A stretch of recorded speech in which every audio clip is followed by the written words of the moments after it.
Charandas Prajapati study corner में आपका स्वागत है। संविधान, हमारे देश का संविधान कैसा है, इस बारे में तमाम विद्वानों के अलग अलग विचार हैं। आइए आज हम देखते हैं कि संविधान सभा में जो सदस्य थे, उनकी क्या राय थी संविधान के बारे में, और संविधान शिल्पी डॉक्टर बाबा साहब अम्बेडकर जी के बारे में उनके क्या विचार थे। आज हम ले रहे हैं काजी सैयद करीमुद्दीन मध्य प्रांत और बरार मुस्लिम, श्री लोकनाथ मिश्रा उड़ीसा जनरल, श्री बी दास उड़ीसा जनरल और श्री टी कृष्णमाचारी मद्रास जनरल, श्री कृष्णचंद्र शर्मा संयुक्त प्रांत जनरल के विचार। यह विद्वान सांसद थे, संविधान सभा के सदस्य थे। इनके विचारों से हम सीख लेंगे, समझेंगे किस तरह की थिंकिंग थी उस समय। उस समय की थिंकिंग में जब भारतीय संविधान सभा दिनांक 5 नवंबर 1948 से 9 नवंबर 1948 के दौरान यह विचार रखे गए थे। आइए हम एक एक करके विद्वानों के विचार जानते हैं। सर्वप्रथम काजी सैयद करीमुद्दीन मध्य प्रांत बरार मुस्लिम कहते हैं कि श्रीमान अध्यक्ष महोदय, भारतीय विधान के मसौदे पर विचार करने वाले प्रस्ताव को रखने के लिए मैं डॉक्टर अंबेडकर को बधाई देता हूं। जो उन्होंने भाषण दिया वह स्मरणीय है, यादगार है, और मुझे विश्वास है कि उनका नाम एक महान विधान निर्माता के रूप में अनेकों पीढ़ियों तक अमर रहेगा। बेशक हम देख रहे हैं कि कई पीढ़ियां गुजर गईं और कई पीढ़ियां अभी आने वाली हैं। यह सब हमारे संविधान शिल्पी डॉक्टर बाबा साहब अम्बेडकर के लिए आभारी रहेंगी। इस महान कार्य के लिए उन्हें याद करेंगी। श्री लोकनाथ मिश्रा उड़ीसा जनरल के विचार। श्रीमान उपाध्यक्ष महोदय, मैं इस महान सभा में नया सदस्य हूं और यहाँ की कार्यवाही में मैंने कभी पहले भाग नहीं लिया है। अतः यदि मैं सुसंबद्ध भाषण न दे सकूं तो मैं माननीय सदस्यों से क्षमा चाहूंगा। साथ ही मेरे ऊपर उन लोगों का भार है जिन्होंने मुझे यहाँ भेजा है कि मैं उनकी ओर से इस विषय पर उनके विचारों को जैसा मैं समझता हूँ प्रकट करूं। श्रीमान, यह विधान परिषद जो भारत की प्रभुता की प्रतीक है और जो हमारी स्वतंत्रता को रूप, आकार और प्रतिष्ठा देने के लिए है, यहाँ पर उस विधान पर विचार विमर्श कर रही है जो कि हमारे भविष्य का संरक्षक है। इस तथ्य को दृष्टिगत रखते हुए हमारे नेताओं ने घोर परिश्रम किया है और विधान का मसौदा बनाया है, जिस पर हम अब वाद विवाद करने जा रहे हैं। परंतु इस मसौदे पर जितनी मसौदा समिति को बधाइयाँ मिल चुकी हैं, इतनी बधाइयाँ मैं नहीं दे सकता हूँ। श्रीमान, मेरा प्रश्न यह है कि यद्यपि डॉक्टर अंबेडकर ने विधान के मसौदे का विश्लेषण करते हुए बड़ा सुंदर, प्रकाशमय, खोजपूर्ण तथा स्पष्ट भाषण दिया, यहाँ मैं यह कह दूं कि यदि यह भाषण न होता तो मैं मसौदे में इतने दोष नहीं निकाल सकता था। अब मेरा समय समाप्त हो चुका है। डॉक्टर अंबेडकर के भाषण का सूक्ष्म परीक्षण करने के लिए मैं और अधिक समय लेता, मैं उनके ज्ञान के सामने तो सिर झुकाता हूँ। मैं उनकी भाषण स्पष्टता की तारीफ करता हूँ। मैं उनके साहस का आदर करता हूँ। परंतु मुझे यह देखकर आश्चर्य होता है कि इतना बड़ा विद्वान, भारत का इतना यशस्वी पुत्र, भारत के बारे में इतना अल्प ज्ञान रखता है। विधान के मसौदे की वह आत्मा है और उसने ही मसौदे के में कुछ ऐसी बातें दी हैं जो अभारतीय हैं।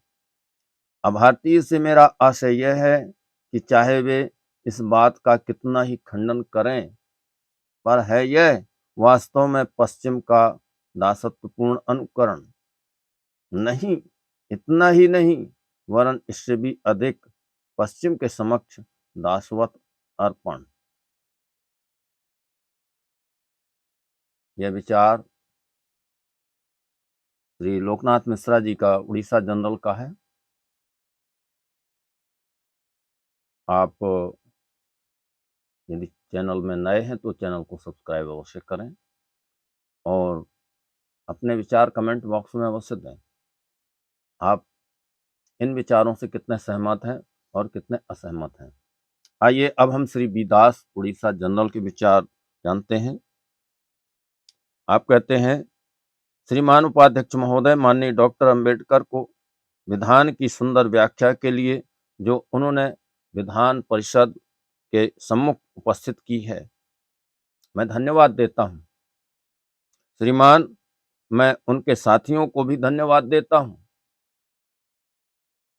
जिन्होंने इस विधान के बनाने में, जैसे कि सभा के सम्मुख उपस्थित किया गया है, 6 माह तक घोर परिश्रम किया। श्रीमान उपाध्यक्ष महोदय, सर्वप्रथम मुझे मसौदा समिति को बधाई देनी चाहिए, जिसने एक बड़े परिश्रम का कार्य पूरा किया तथा विधान के बिल को यह रूप और आकार दिया जिस पर आज हम विचार कर रहे हैं और जिसमें हमें अपनी इच्छानुसार परिवर्तन करना है, जिससे कि ठीक ठीक सर्वमान्य विधान भारत के लिए बन जाए। डॉक्टर अंबेडकर और उनके साथियों को बधाई देने के साथ साथ मुझे आपके सलाहकारों को भी बधाई देनी है, वे भी बधाई के योग्य हैं।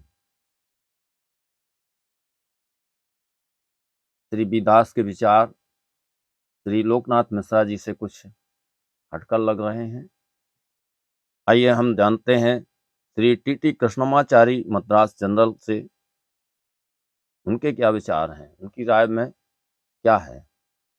श्रीमान, सभा के मैं उन लोगों में से हूं जिन्होंने डॉक्टर अंबेडकर को बड़े ध्यान से सुना। मैं उनके उत्साह तथा उस कार्य की मात्रा से परिचित हूं जो उन्हें इस विधान का मसौदा बनाने में करना पड़ा। साथ ही साथ मेरा यह भी विश्वास है कि इस विधान के मसौदे पर जो हमारे लिए आजकल इतना महत्व रखता है, जितना महत्व दिया जाना चाहिए था, उतना ध्यान मसौदा समिति ने इसे नहीं दिया। सभी को शायद यह विदित है कि उसने जो 7 सदस्य नियुक्त किए थे, उनमें से एक ने सभा से त्यागपत्र दे दिया था और उसके स्थान पर अन्य सदस्य रखा गया था। एक का स्वर्गवास हो गया, किंतु उसकी जगह पर कोई व्यक्ति नहीं रखा गया। एक अमेरिका में था और उसकी जगह किसी अन्य व्यक्ति द्वारा नहीं भरी गई तथा एक और सदस्य राजकार्य में लगा हुआ था। इतने रिक्त स्थान थे, एक या 2 व्यक्ति दिल्ली से दूर थे और संभवतः अस्वस्थ होने के कारण उपस्थित न हो सके। अतः अंत में यह हुआ कि इस विधान का मसौदा बनाने का काम डॉक्टर अंबेडकर पर आ पड़ा और निस्संदेह हम उनके प्रति कृतज्ञ हैं कि इतने प्रशंसनीय ढंग से उन्होंने इस कार्य को पूरा किया। परंतु जिस बात को मैं कहना चाहता हूं, वह तो वास्तव में यह है कि ऐसे विषय के लिए जितने ध्यान की आवश्यकता थी, उतना ध्यान पूरी समिति इसे नहीं दे सकी। अप्रैल के अप्रैल में किसी समय विधान परिषद के कार्यालय ने मुझे तथा अन्य सदस्यों को यह सूचित किया कि आपने यह निश्चित किया था कि संघाधिकार समिति, संघ विधान समिति तथा प्रांतीय विधान समिति के सदस्यगण और कुछ अन्य निर्वाचित सदस्य सम्मिलित होंगे और सभा के सदस्यों द्वारा सामान्य जनता द्वारा सुझाए गए संशोधनों का पर्यालोचन करेंगे। अप्रैल के अंत में 2 दिन तक बैठक हुई और मेरा विश्वास है कि कुछ मात्रा में अच्छा काम हुआ और मैं देखता हूं कि डॉक्टर अंबेडकर ने समिति की कुछ सिफारिशों को स्वीकार किया। इसके पश्चात इस समिति के संबंध में कुछ भी नहीं सुना गया। मैं समझता हूं कि मसौदा समिति कम से कम डॉक्टर अंबेडकर और श्री माधवराव उसके पश्चात बैठी और संशोधनों का निरीक्षण किया और उन्होंने कुछ सुझाव रखे हैं, परंतु यह बैठक रस्म के विचार से मसौदा समिति की बैठक नहीं कही जा सकती। यह विचार श्री टी कृष्णमाचारी मद्रास जनरल के हैं और श्री कृष्णचंद्र शर्मा संयुक्त प्रांत जनरल के विचार लेते हैं। श्रीमान अपनी सुपरिचित योजना के लिए जिसे उन्होंने सभा के समक्ष उपस्थित किया है तथा उस अथक परिश्रम के लिए जो उन्होंने उसके बनाने में लगाया है तथा उस योग्यतापूर्ण और सुस्पष्ट व्याख्यान के लिए जो उन्होंने कल दिया था, डॉक्टर अंबेडकर जिस बधाई के पात्र हैं, उस बधाई को देने के सुखद कर्तव्य को पूरा करने में मैं भी सम्मिलित होता हूँ। श्रीमान, विधान पर विचार करते समय हमें इस बात का ध्यान रखना चाहिए कि विधान स्वयं एक लक्ष्य नहीं है। विधान कुछ उद्देश्यों के लिए बनाया जाता है और वे उद्देश्य जनता का सामान्य कल्याण, राज्य की स्थिरता और व्यक्ति की उन्नति है। भारत में जब हम व्यक्ति के विकास तथा उन्नति की बात करते हैं तो हमारा आशय उसके आत्मज्ञान, आत्मोन्नति तथा आत्मसिद्धि से होता है। जब हम जनता की उन्नति की बात कहते हैं तो हमारा आशय एक शक्तिशाली संगठित राष्ट्र से होता है। यह आज के विचार रहे, इसमें आप खुद मनन करें।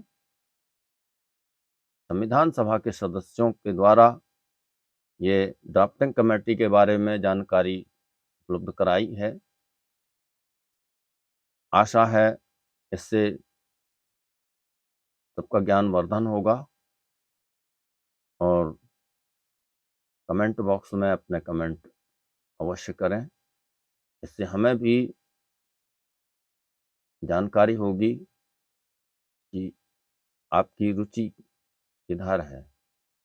तो इसी आग्रह के साथ आज का यह वीडियो यहीं संपन्न हुआ। बहुत बहुत धन्यवाद, आभार। वीडियो अच्छा लगे तो ज़रूर शेयर करें और कमेंट बॉक्स में लिखें कि कैसा लगा आपको यह वीडियो। बहुत बहुत धन्यवाद, आभार।